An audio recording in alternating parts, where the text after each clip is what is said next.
Remix king channel. అల్లం వల్ల ఆరోగ్యానికి ఎంత మేలు జరుగుతుందనేది గతంలో పలుసార్లు చర్చించుకోవడం జరిగింది. అల్లం రసంతో అనారోగ్యం ఆమడ దూరంలో ఉంటుందని పెద్దలు అంటున్నారు. డాక్టర్లు కూడా ఆ విషయాన్ని నిర్ధారించారు. అల్లం వల్ల లావు తగ్గవచ్చు, మానసిక ఒత్తిడిని జయించవచ్చు, జ్ఞాపక శక్తిని పెంచుకోవచ్చు, ఇంకా ఎన్నో మంచి గుణాలు అల్లంలో ఉన్నాయి.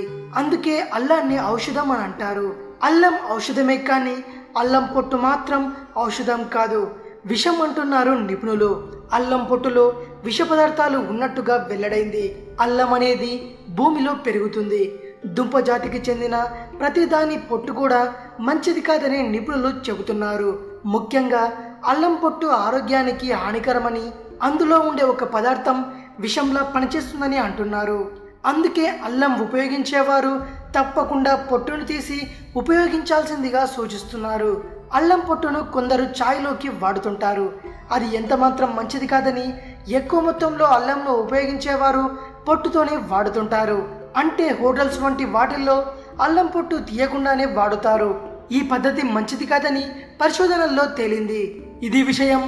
మరిన్ని ఇంట్రెస్టింగ్ వీడియోస్ కోసం రీమిక్స్ కింగ్ ఛానల్ని సబ్స్క్రైబ్ చేయండి. ఈ వీడియో కనుక నచ్చినట్టయితే లైక్ చేయండి, షేర్ చేయండి. మరో వీడియోతో మీ ముందుకు వస్తాను. అంతవరకు సెలవు.